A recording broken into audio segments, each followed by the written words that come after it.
Thank you for joining us tonight as we talk about the April 1st, 2025 Wisconsin Supreme Court race between Judge Susan Crawford versus Judge Brad Schimmel. Next slide.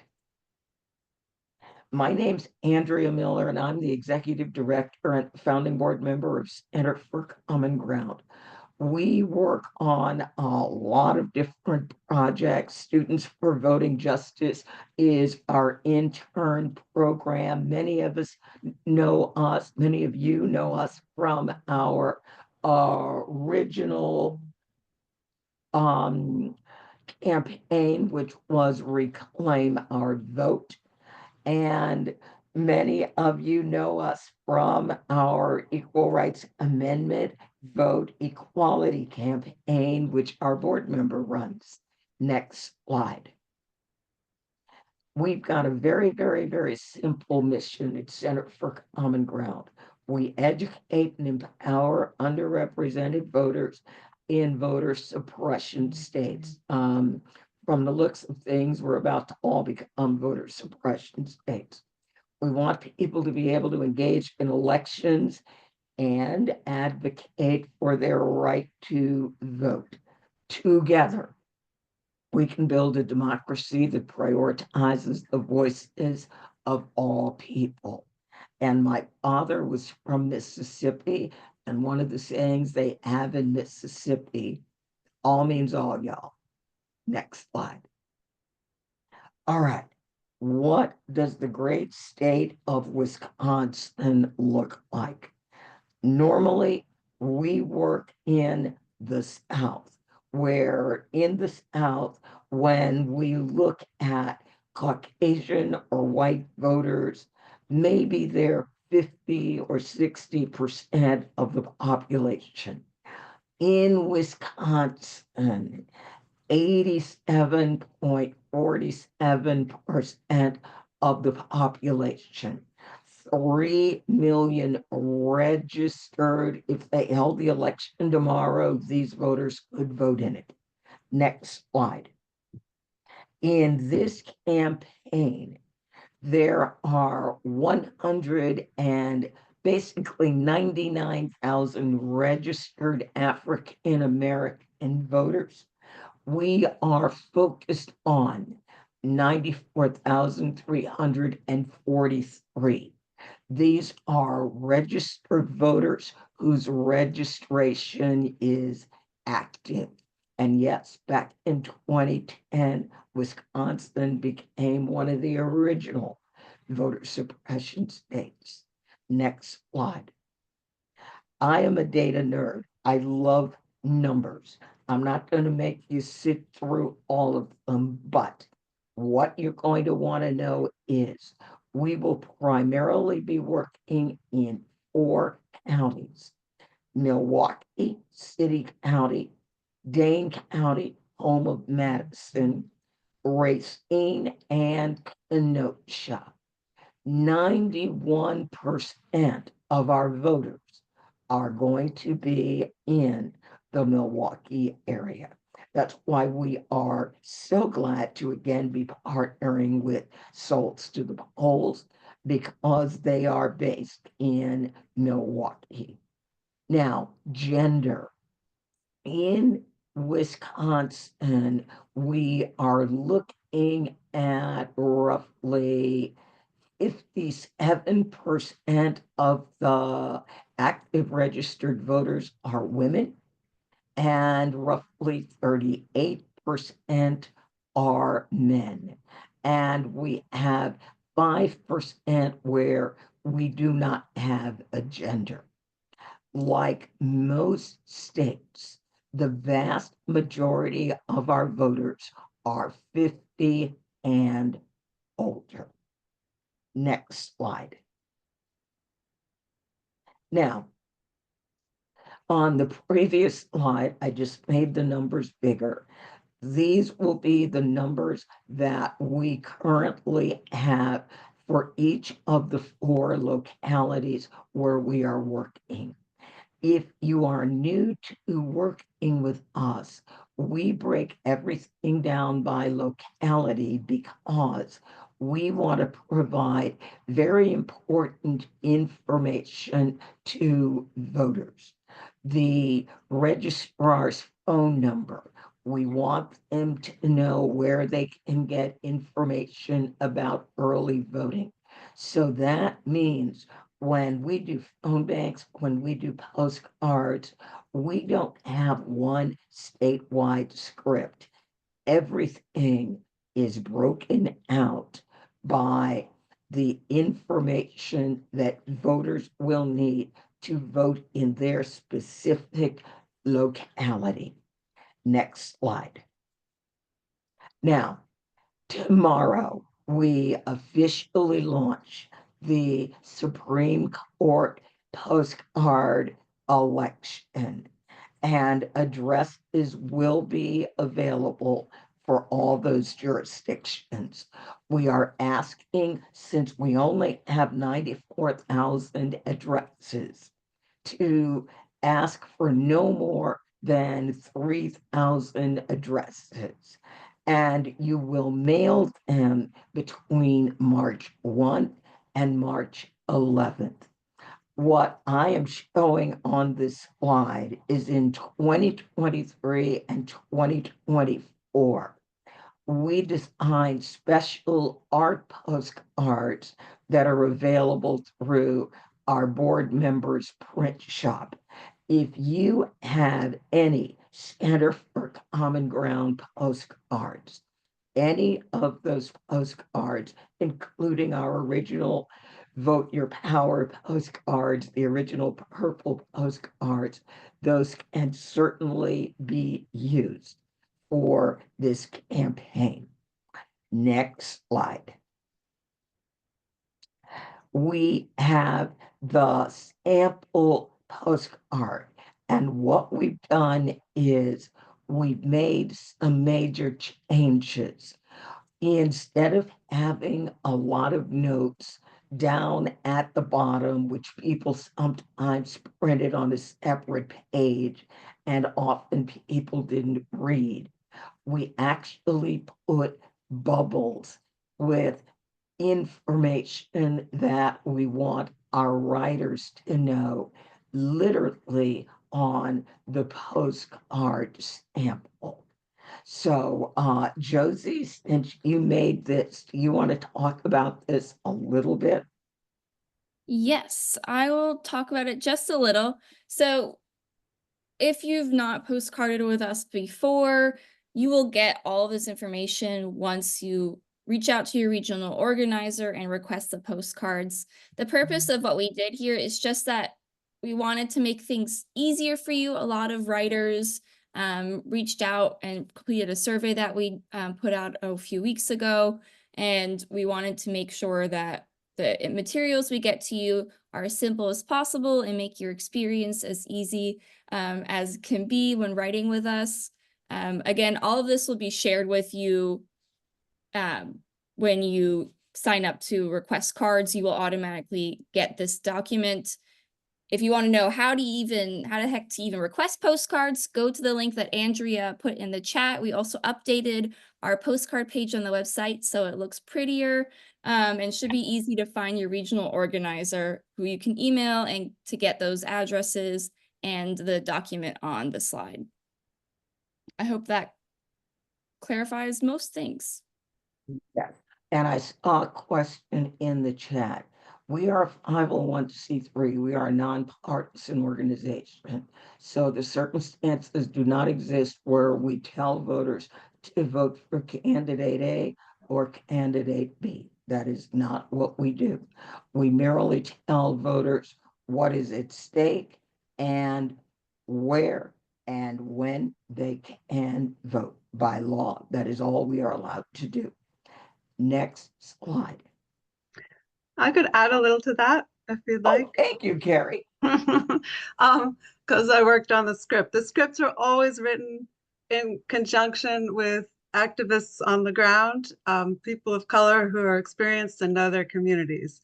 And we One other time when we did, when we worked in Wisconsin, we did the same thing. We can list both names. We can say who's endorsing each one of them. And we can discuss the issues that have been brought to us as the most important issues. And people can make their own decisions. They're adults. And we also, in the middle where it says sticker local voting info, we are going to be putting stickers that are pre-written for that particular jurisdiction. And that's where people will find local phone numbers or local help. And so we're encouraging people to vote early because that's always safer. And, you know, that's all we can do as a nonpartisan organization. But the issues we bring up are issues that are close to people's hearts. And hopefully that will motivate people. Yes, All and right. sorry, you had a question about impact of postcarding. Yes, we have some data and it's going to kind of be more launched officially next week, but basically we have found that our postcards do increase voter turnout by quite a bit, about on average 3% in 2024 from the data that we've looked at already, but we're looking at a few more states. So either way, we can say when you write with us, you are going to increase voter turnout across the board, which is really exciting. And be sure to look out for that data when it comes to your inbox probably next week. All right. And phone banks, next slide. We will be starting with our phone banks on February 18th. The system that we use is PDI. You will log in on your computer. We pay for all the calls. It is a dialer, but it is an easy manual dialer. You decide when you are ready to make the next call. And most importantly, with our phone banks, because as you saw, many of our voters are older, we leave messages. All right, next slide. The Supreme Court race, the issues. Voting maps. Wisconsin is an incredibly gerrymandered state. Abortion access, the future of public sector unions. Will the governor have veto power, or will they try to strip it away like they did in North Carolina? And the nonpartisan election administrator. So these are all issues that will probably come up before the court. Next slide. I want to introduce our very special guest tonight. And our special guest is Norma J. Ballantyne with a B, sorry. She is with Souls to the Polls, Wisconsin, and we partnered with her group for the 2023 election. Souls to the Polls is a faith-based civic engagement project of Pastors United Community Advocacy, Inc. And they have 300 inner city congregations, labor unions, and civic groups. And they mobilize both Black and Hispanic communities through education, advocacy, and voting resources, which is exactly what we love. Their mission is to unite faith leaders, community organizations, and individuals to strengthen collective power. Gotta love that power building. In the 2024 general, they helped over 500 voters cast their ballots across Milwaukee, Racine, and Kenosha, and they had 300 volunteers.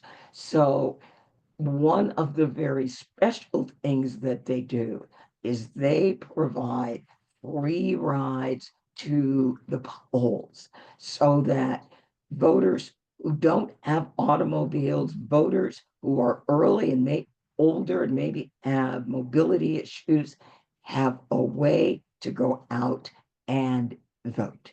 So I'd like to welcome Norma J. Ballantyne. Norma, the stage is yours. Thank you, Andrea. I'm going to try to pull up a slide presentation here, and I will walk through it quickly because it actually, a lot of the information was already covered. But I want to start by thanking Andrea and the Center for Community for Common Ground for inviting me to this presentation and giving us the opportunity to both talk about Souls to the Polls generally and the work that we do, and more specifically about the work that I do, mainly around our free rides to the polls program. If I'm having difficulty pulling this up, I'll probably just skip it because it's not essential.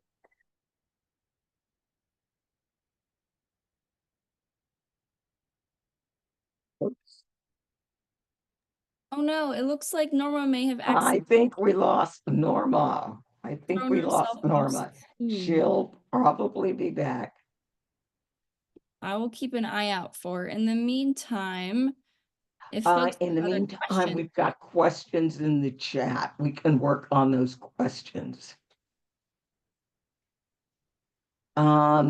There was a question about, do we want out-of-state riders? It doesn't matter what state you're in. We have most of our postcard riders, when we were specifically doing only southern states, are from California, New York, and Illinois. So yes, you do not need to be local to the state of Wisconsin to write postcards. And after Wisconsin will be Virginia. Virginia will be having governor, lieutenant governor, attorney general, and all 100 of our House of Delegates. So the primary is in June. The general election will, of course, be in November. Virginia is the only southern state, I live in Virginia, that is blue. All the other states, including Georgia, have gone back in the other direction. Virginia is still blue. All right. Can you get me the other questions, John? Or Josie? Love having staff here. most of them have been answered in the chat. Yep, I've been trying to answer them as they've come in. Oh, I see a number of Virginia people as I'm scrolling through. No. Do folks have any other questions? It's so too bad that Norma, Save Act is actually a great question, Mary Claire, because we have at least a call to action tool that you can use for calling or emailing your members of Congress around the SAFE Act.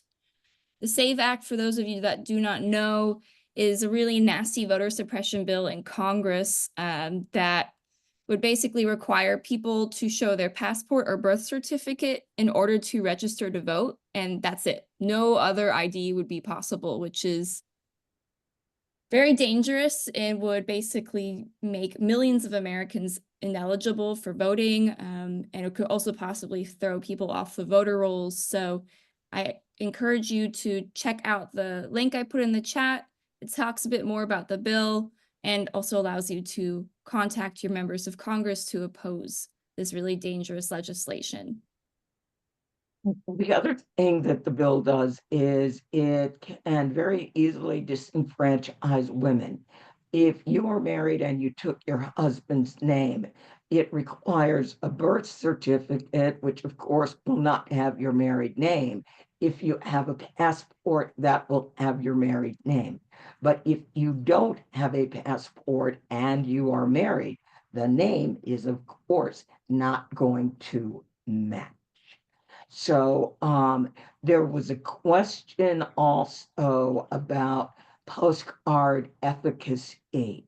We have started working on that, but the general election results are just starting to post to our election tools. Now, Gabe is here, our director of IT, but I know Gabe has a very, very bad internet connection tonight. There is something strange going on with the internet. Gabe normally has a great internet connection. So, Gabe, I don't know if you want to maybe talk us through a little bit, and then I'm going to call Norma and see if her internet has totally died, or maybe she can email me her presentation. So Gabe, and you give us some information.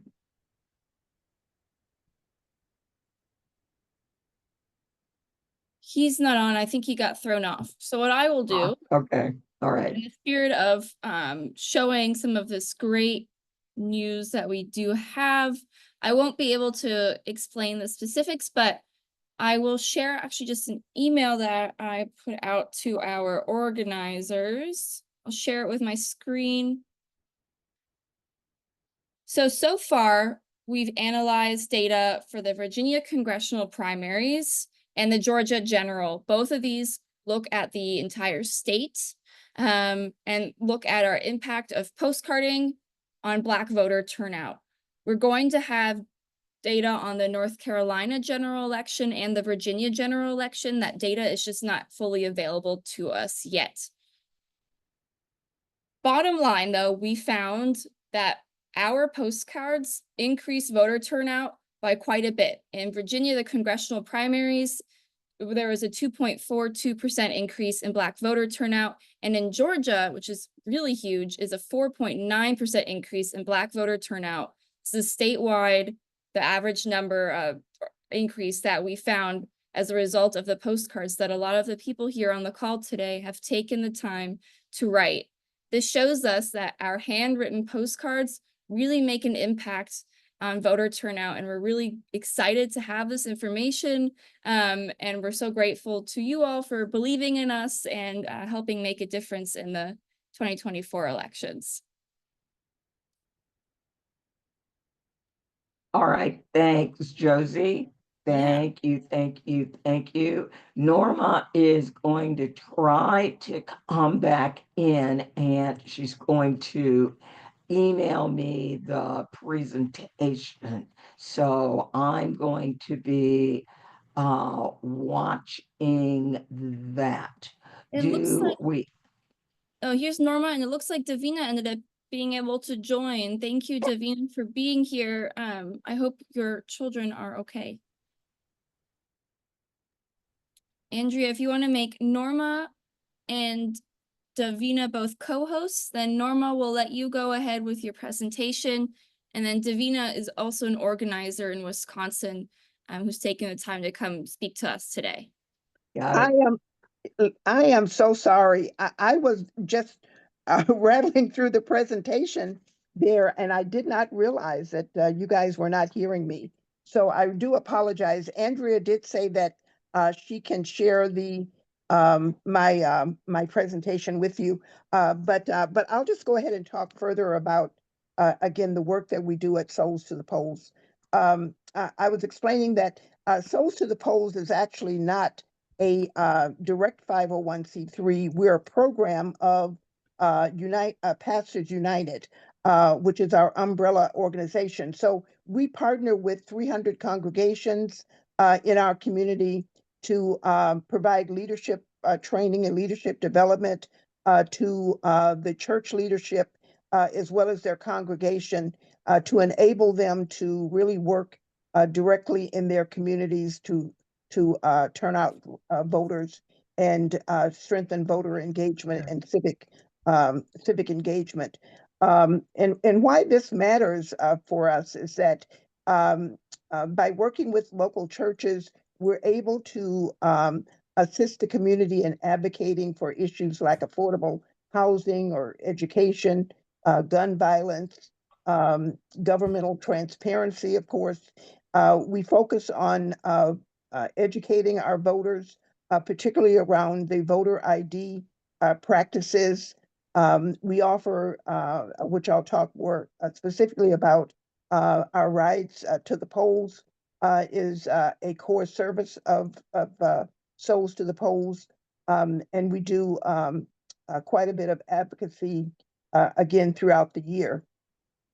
The impact that we've been able to make over the last few election cycles, we've reached 30,000 homes, we've contacted 32,000 individuals, reached over 2 million people via our multiple media channels. You can learn more about us at our website, soulstothepollswi.org, or a very, very active Facebook page too. And the work that we've been able to do has, we feel, shown a very tremendous impact in that Milwaukee County, 88% of eligible voters, adults and youth, voted in the 2024 general election. So that was a tremendous turnout, and that's something that has been building over multiple election cycles. So we've done, again, training for new community leaders to reach out to the community to build this strong, engaged voting bloc. Our goals with our Free Rides to the Polls program, again, as a nonpartisan organization, we do not promote specific candidates, but we do stress issues, and we have a very strong point of view. But for our Free Rides to the Polls program, we provide free transportation to any voter who wants it, who needs it throughout Milwaukee County. And we were able to expand to Racine and Kenosha. Our motto is, we don't take sides, we just give rides. So that's the core of our service. In our last 2024 election, we had over 300 volunteers, 312 volunteers. We could have signed up 100 more, but we didn't have the capacity to do that. So we limited to our 312. We provided 548 rides for that election. And the way the operation works, we have a virtual call center, which is our dispatch center. And because it's virtual, it enables us to work with volunteers throughout the country. We have volunteers in Alaska, a lot of California signups in New York. Just throughout the country, we have volunteers. We had interest as far away as Australia. We didn't get them signed up, but we certainly could have accommodated those volunteers as well. But our poll drivers, though, are in person, and they work both in Milwaukee County, throughout all of the, not just the city, but all of the surrounding suburbs of Milwaukee County. And we were able to expand deeply in Kenosha and Racine for this last election. We're very proud of our operational efficiencies and future growth potential. The average cost of our ride is $5 per ride. Our zoning strategy that we implemented this past election helped us to minimize our delays and unnecessary travel for our drivers, and then expand to new zones in Racine and Kenosha. We have nearly 1,000 individuals in our growing rider database. And the reason that's important is that it allows us to make outgoing calls to those voters. So we're not waiting on them to call us, although we have a hotline that individuals can use to call us. And those are very active for early voting and election day, particularly. but we start making outgoing calls a couple weeks before early voting starts. And so we're able to have people pre-booked for rides when our drivers actually begin to do their work.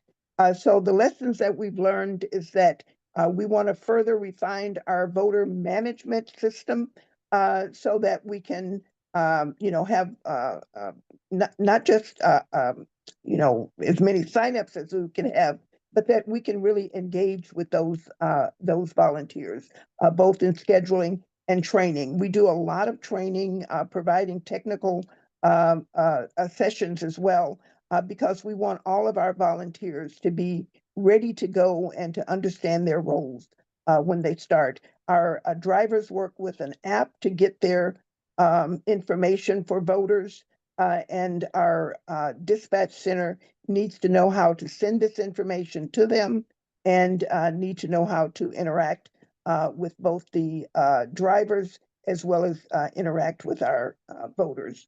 So we want to continue our regional expansion and certainly outreach to our targeted community of infrequent and non-voters as well.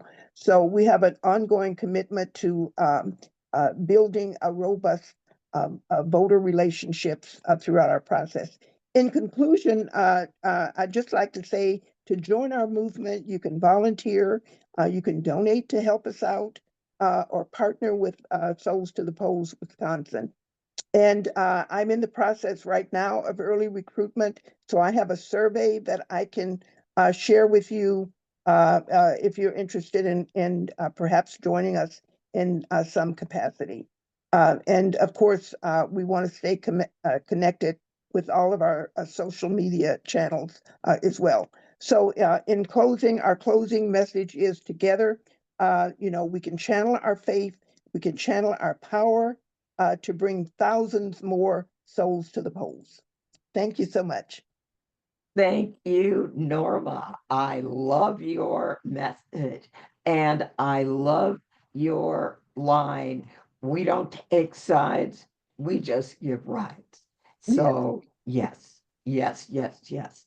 And I know I'm seeing a lot of partisan chatter in the chat. We are a nonpartisan organization. So we work on making sure that voters who may be struggling to vote have the ability to get there and cast their ballot. We work very, very hard on that. And one of the things that Davina will be talking to you about will be working in the community so that people have a better understanding of who is going to do what for you.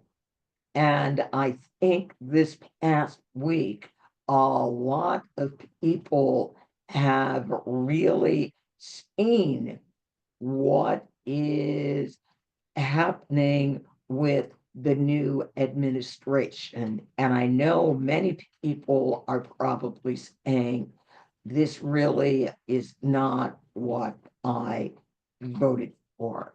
And unfortunately, the answer is actually, this is what you voted for. All right. Thank you, Norma. Josie? Sorry, Norma and Davina, before you come on, there are a few questions about volunteering. If folks wanted to come from out of state, is that an option? Do you need more volunteers? All that information's on the website too, right? To sign up. Yes, yeah, we will have a link there on the website to sign up to volunteer. But yeah, we need volunteers, and we do have volunteers that do come into the state from other places to drive. So that's certainly, we can accommodate that. And then if you don't want to leave your state, of course, you can consider being in the dispatch center, which you can do from your home. Great. Thank you so much. And all this, we'll make sure to share the link in the follow-up email so that you all can stay connected with Souls to the Polls. Thank you. Very good, very All right, good. you know, I'm gonna And bring again, also from home, of course, you can postcard if your handwriting is like mine, that's not an option. Or you can make phone calls to voters, giving them voting information. We really, really, really press early voting. Go vote early, get it done. Let's not wait so that there's only one day and anything in the world can happen. Vote early and bank your vote. All right. We refer to election day as the last day to vote. It's not the first day, it's just the last day to vote is election day, but early voting is certainly really important. I like that, the last day to vote. I mean, we have a number of voters who tell us we are going on election day. And it's like, okay, all we can do is hope that absolutely nothing happens on election day, because that is the last day to vote. That is your last chance. And if something happens and you miss it, not a lot you can do. All right, I want to bring up our next guest. Let me grab my slide.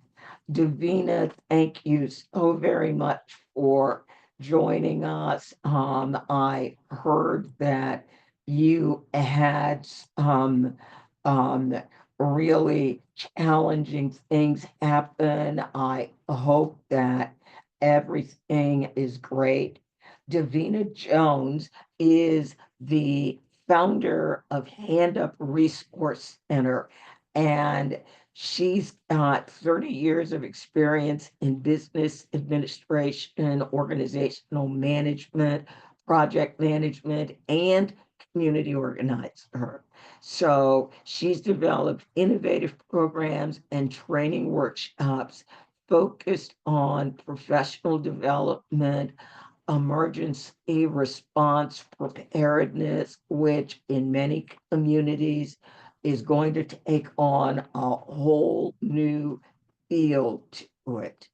And she does reentry support for justice impacted individuals, youth mentorship, digital organizing, and she works to mobilize communities so they can make meaningful change. Davina, thank you so much for joining us. Thank you so much for having me. I first want to apologize for my late entry into the event. I'm raising my two small grandchildren. I've had them since they were babies. They're 7 and 9 now, and we had an emergency, so I just left the urgent care. So I was like, I thought this was I'm Central Time, so I thought it was at 8, so I was like, okay, I'll just make it, but I did make it, so I'm glad that I'm here. I'm really excited to see Souls to the Polls there. That is an organization that I am familiar with, and I have referred many, many, many people to your organization during the campaigns. So as Andrea stated, I am the founder and CEO of Hand Up Resource Center. My organization initially was founded for reentry services. However, I'm a resource center, and people were coming to me with issues, and I'm like, well, I do have the ability to just broaden my spectrum of services and address some of these issues. So MKE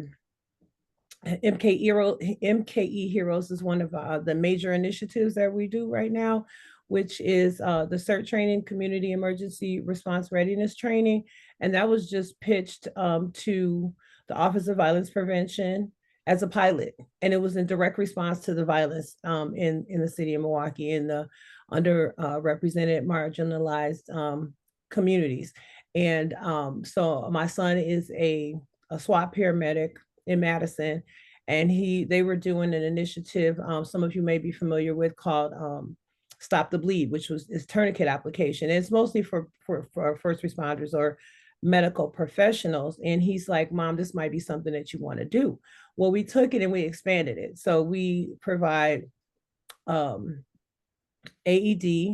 for CPR, AED, first aid, and then we also do the tourniquet application. And then we expanded it because we want to be able to service the entire family, and we added 911 for kids, and then also basic CPR, not basic first aid. I'm sorry, and for children. So burns, minor cuts until they can get to an adult or they can help their friends. And we just threw in the Heimlich as a caveat.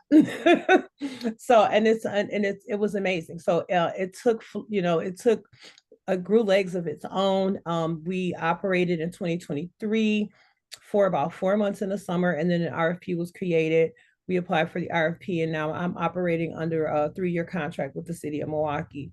So that's a whole another situation. As you said, like, this is something that is going to be so prevalent. We have expanded our services to include businesses. So we have included a tactical piece to the CERT training. So we're including for businesses, we've included active shooter training, and then also natural disasters. And I'm working with the group, the Midwest Building Decarbonization Coalition. I'm a member with them. I'm in a group there where we are creating resiliency hubs in our communities as well. So I have a nonprofit organization. We're a non-stock. We're in the process of, we've applied for non-profit status.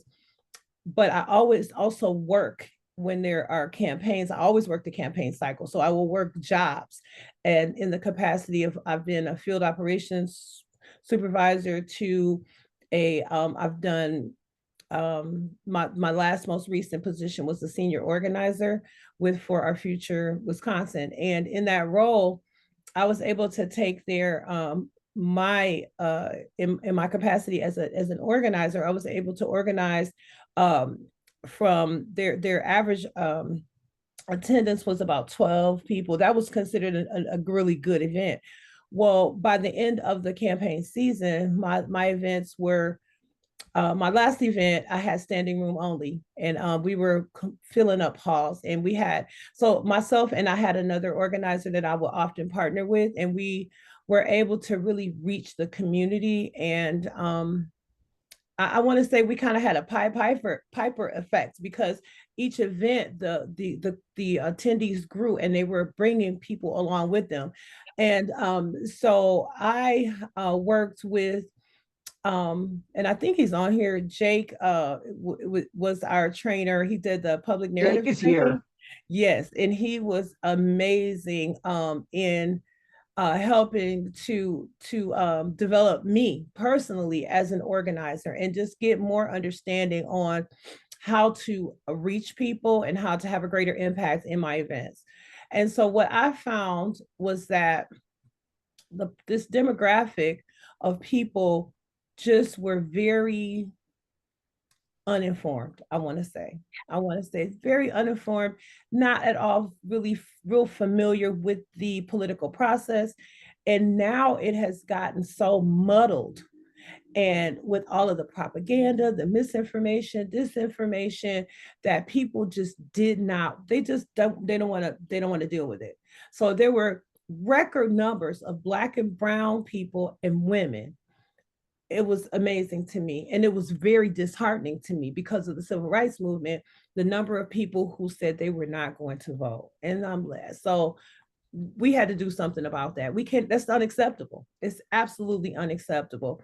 So I thought that I needed to start with the basics, which was to educate them on the government structure, and then the political process. And it was really effective. It was so effective. And then I would often invite local politicians, aldermen, or people who were running for office to the events. So to help to get the audience to understand, they were able to answer political. I'm not a politician. I'm a community organizer, but I would bring people who have expertise in politics to answer those difficult questions. And then we got people to just start to ask themselves questions, and then also explain to them the importance of voting voting the issues, and actually doing due diligence on these candidates and finding out what is going on with them. So we were very effective. I think that uh, we were very disappointed in, I know you all are nonpartisan, we were absolutely Democratic, and we were very disappointed in the outcome of the election, but I was also disappointed in the number of people that we still were not able to reach. So in the capacity of Hand Up Resource Center, I have continued the voter education workshops. I think that the education breeds empowerment, which allows us to be able to mobilize. And I think that is what got these people to engage in the events.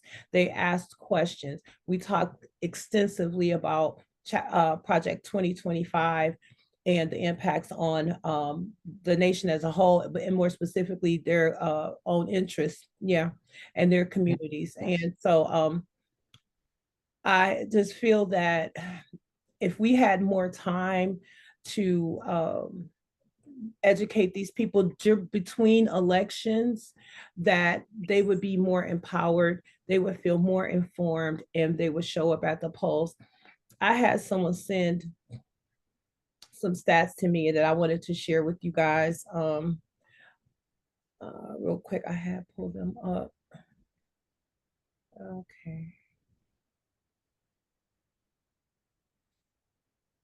I'm sorry, I just had it.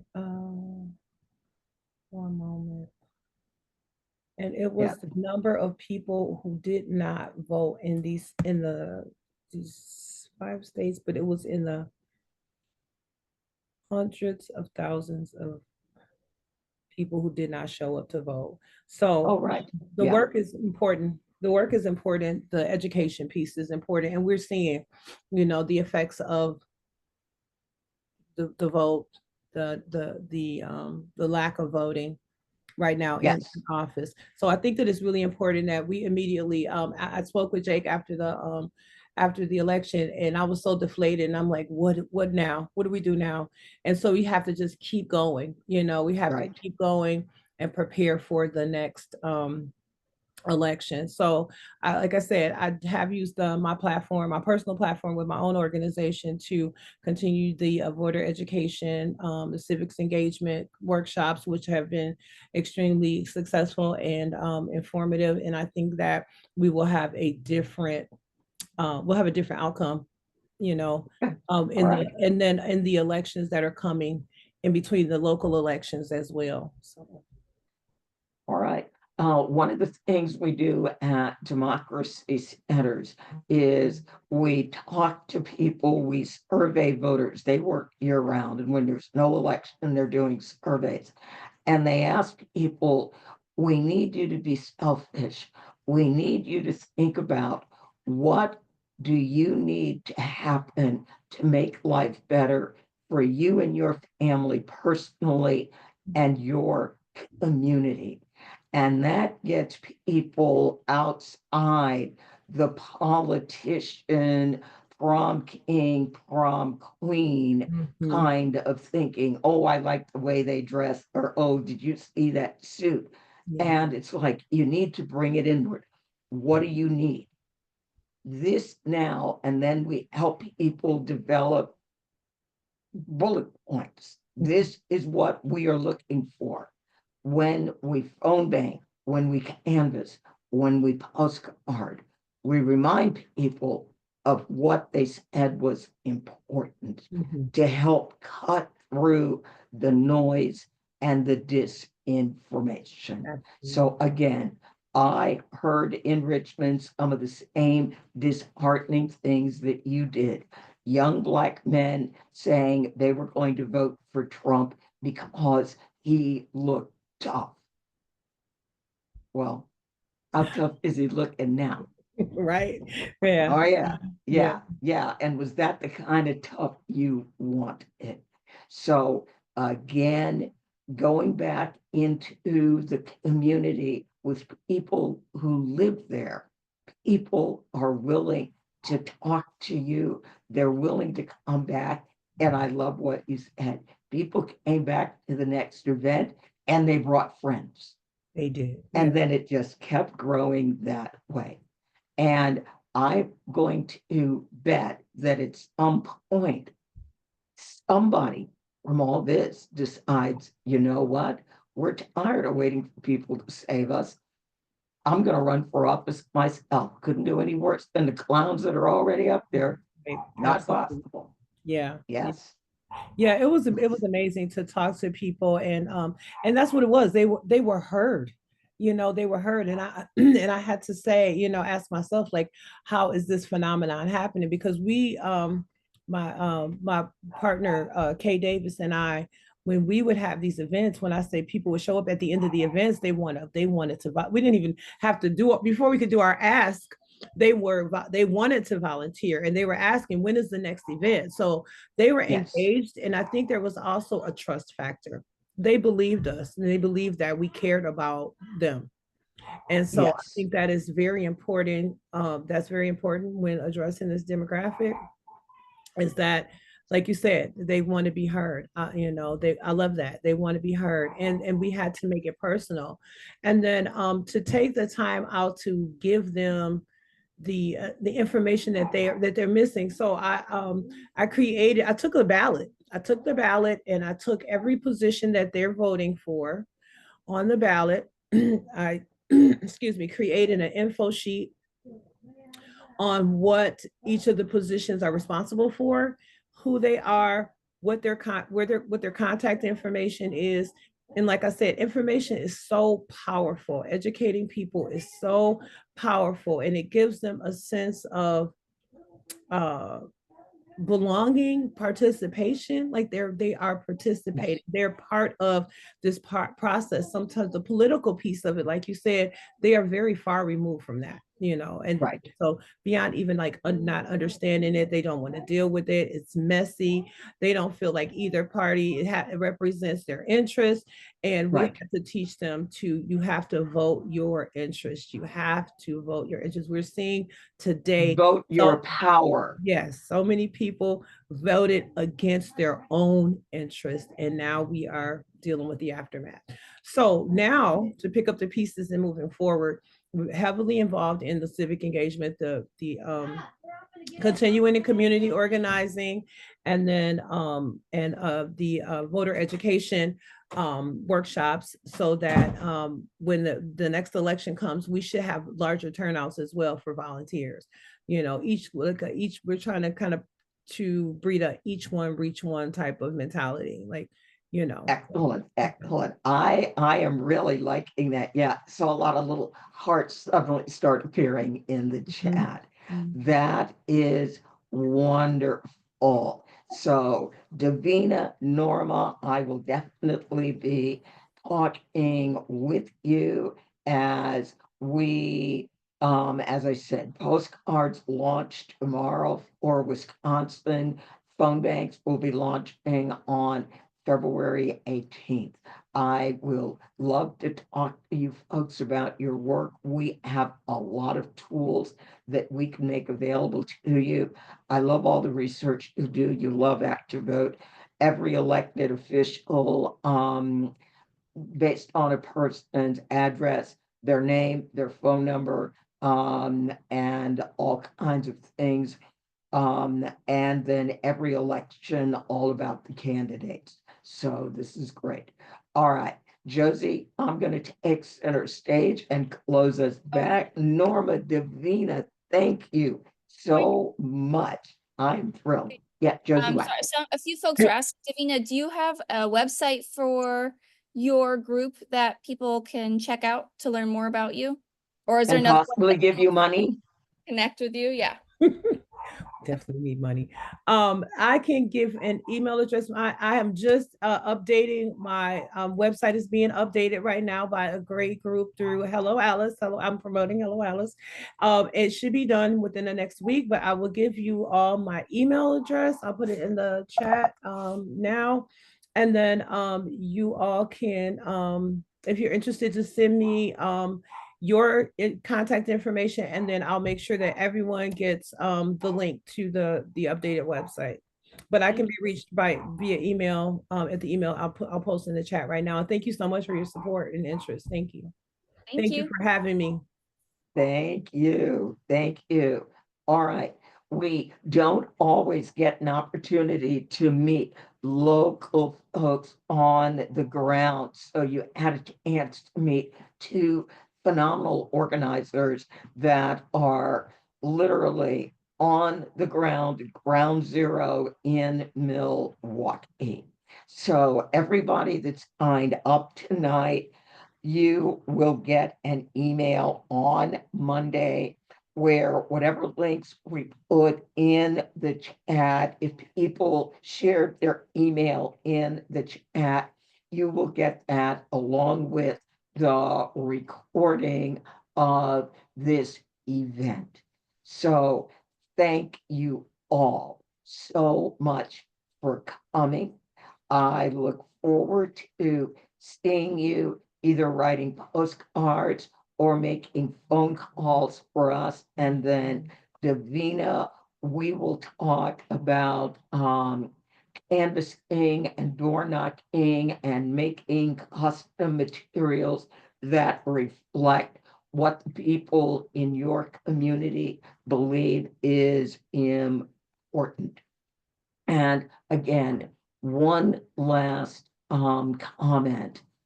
In Georgia, our partners in Georgia talked about in a number of communities, it was the couch that won.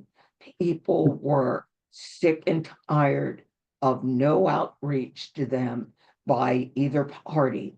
And their feeling was, if nobody cares enough to knock on my door or even make a phone call, then you know what? I don't care enough to vote. We work very hard at Center for Common Ground so that people don't have those feelings, and we help direct their information to the truth. So again, thank you all so very much for joining me. Have a fantastic evening. All of our volunteers, you know, we are all family here, and you are all very, very important to me. Take care. Good night, and thank you. Thank you all. Very nice meeting everyone. Nice